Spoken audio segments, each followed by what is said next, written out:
Il n'est jamais trop tard pour réaliser ses rêves d'enfant et il suffit parfois d'un déclic pour franchir le pas. Concernant David, c'est la crise sanitaire qui a réveillé sa passion profonde pour la marque Jeep, son histoire et son emblématique Willys.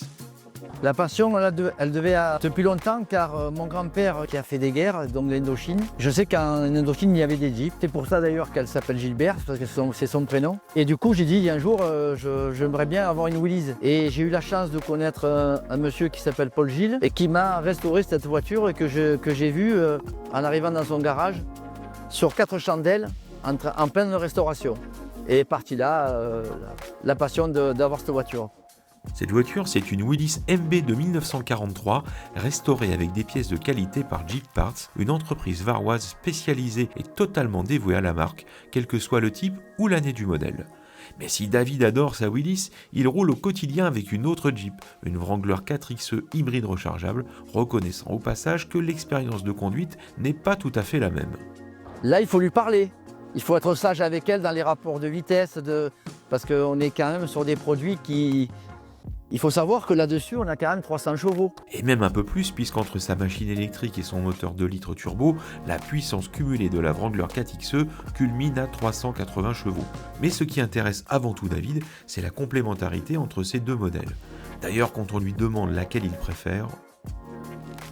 Je dirais Joker, ce ne sont pas du tout les mêmes produits.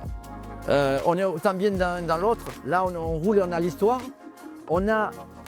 Il faut savoir que quand on roule avec ce véhicule, on nous fait des signes, c'est incroyable, il y a un engouement, mais il faut dire qu'avec ce produit aussi, quand on croise déjà des Jeeps, on nous fait code phare, tout ça, mais on nous regarde aussi différemment. Et c'est là toute la magie de Jeep qui est l'une des seules marques de 4x4 à susciter autant d'enthousiasme auprès du plus grand nombre tout en sachant cultiver une relative discrétion. D'ailleurs, ce que David préfère à bord de sa Wrangler, c'est de démarrer ce véhicule et de commencer à rouler avec pas de bruit. Je trouve qu'il y a un confort quand on traverse une ville ou un village ou des chemins même. Il y a un silence et il y a un silence qui est super agréable et c'est ce qui m'a beaucoup séduit dans ce véhicule.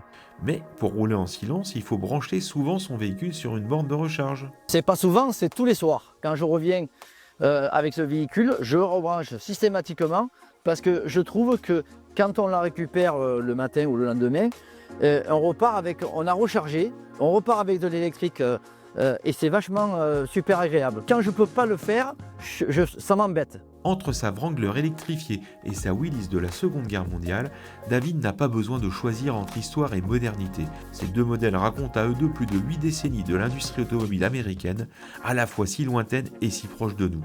C'est peut-être cela, au travers de la vie de son grand-père Gilbert, qui a incité David à rejoindre la grande famille des passionnés de Jeep.